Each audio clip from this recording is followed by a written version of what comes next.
Okay, so the first thing I want to remind you guys about is, how do we know if a graph is going to be proportional or not, or the relationship? So let's just go ahead and put today's date, because if you have your journals, you can take notes or just get some notebook paper. I don't want you guys to try to, do this from memory, because I'm going to give you an opportunity to go in and retake the quiz. Okay, so this is notes on proportional and non-proportional relationships.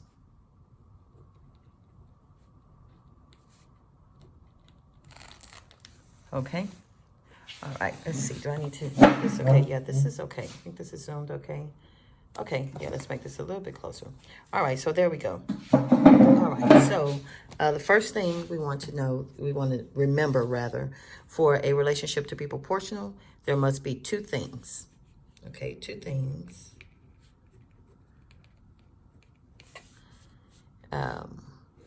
So one, this is for proportionality.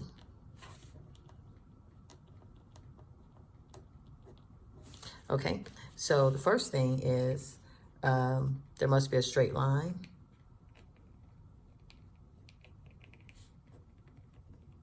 And what's the second thing? I'll get you guys a second. You're probably already writing, hopefully. All right, then the second thing, the line must pass through the origin.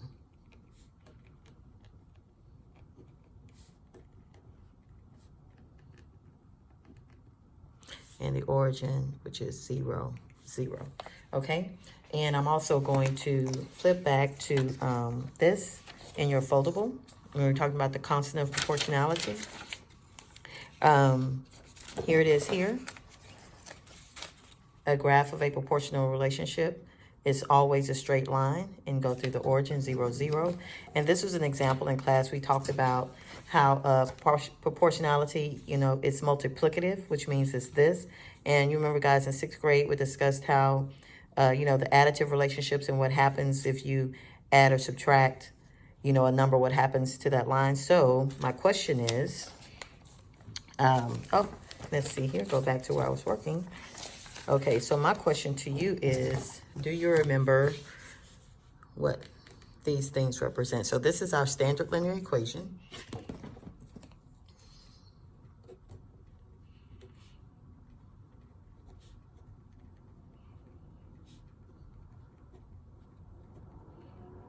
Okay, so the standard linear equation is y equals mx plus b.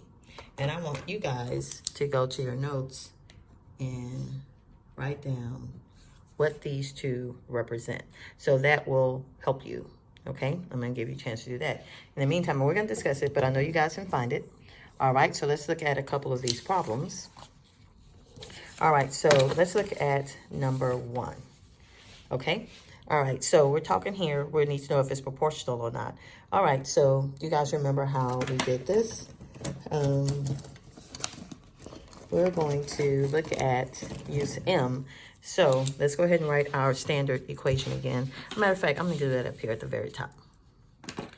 Okay, y equals mx plus b. All right, so do you guys remember what each one is? What is that one? What is that one? All right, so let's go here. This represents our constant rate of change, or rock, rate of change.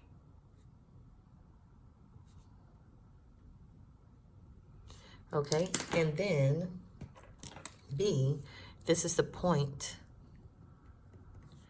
that touches or across the y-axis. And this is referred to as our y-intercept. Okay, and so that means that if you go up to or minus 2, that's the point where it's going to cross. So does that go through the point of origin? That is a very good question for you to answer. All right, so let's look here. So let's see what's going on with our, let's let's calculate, let's do our rate of change and see if that helps us out. So remember to find the rate of change. M equals change in Y divided by our change in X. So let's see our change. All right, when we go from, sorry about that, 1 to 2 plus 1, 2 to 3 plus 1, and 3 to 4 plus 1.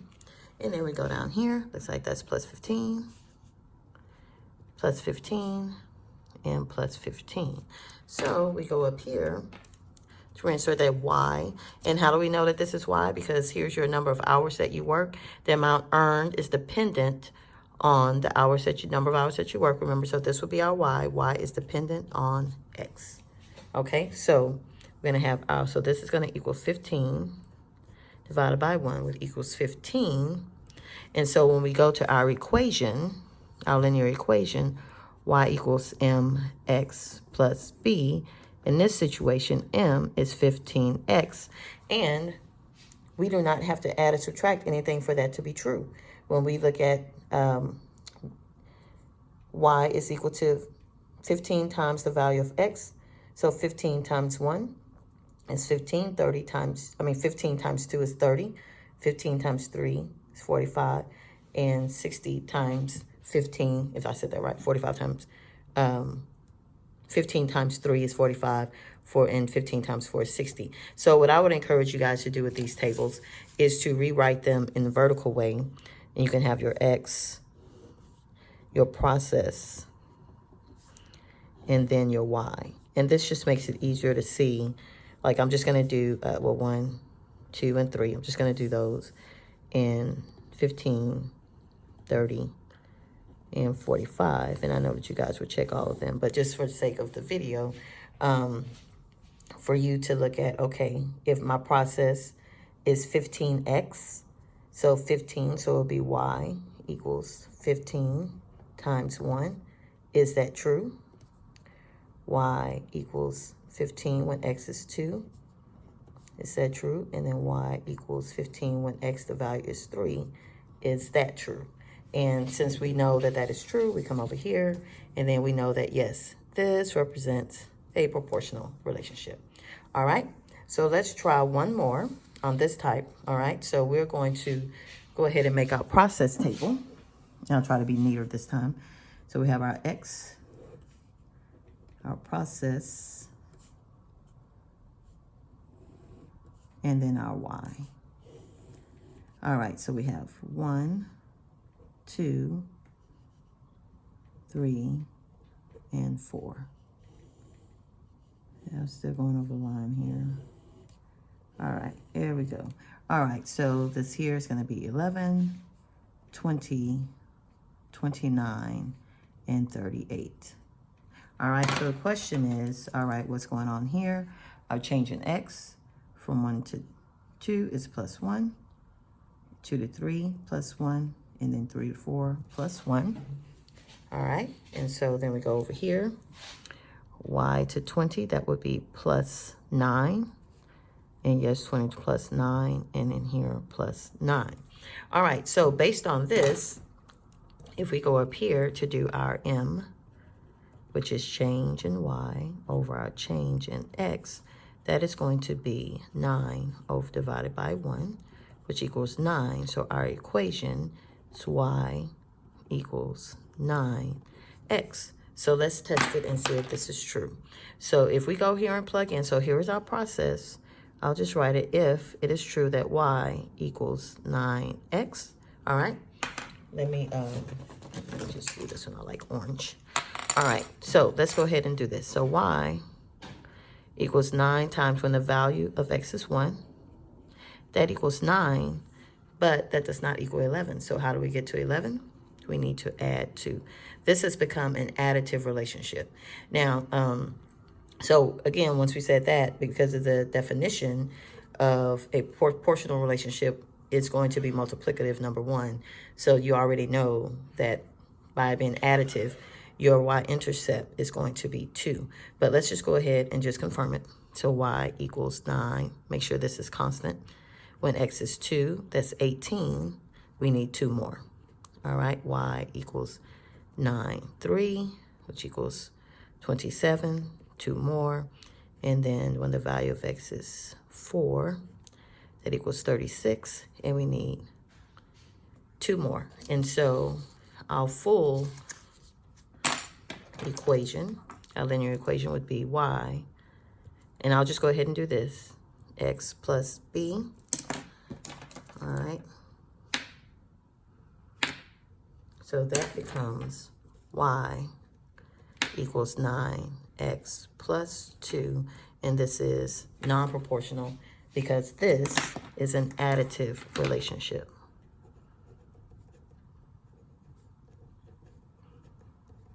Oh, don't go out. Okay. That is an additive relationship. And thus,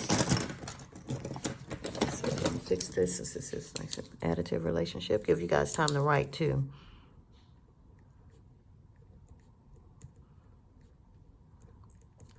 So our line will cross the y-intercept, or the y-axis.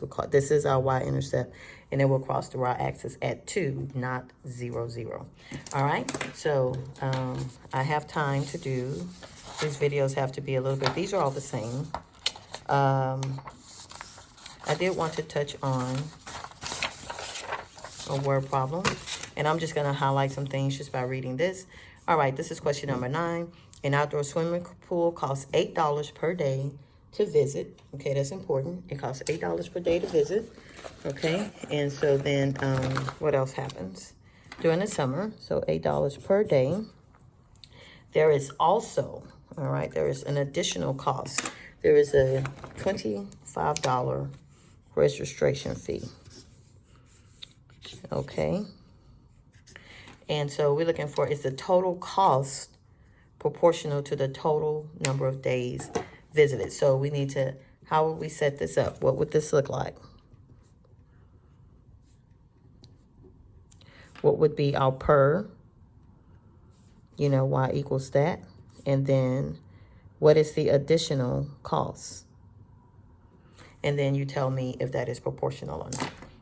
Now, there was one more example really quickly before I run out of time here. It was on the quiz portion, and I don't want to throw you guys off. It basically gave you something like this. It gave you this. All right, so you just need to make a table, and then you will do the same thing, finding your rate of change. So you just create a table.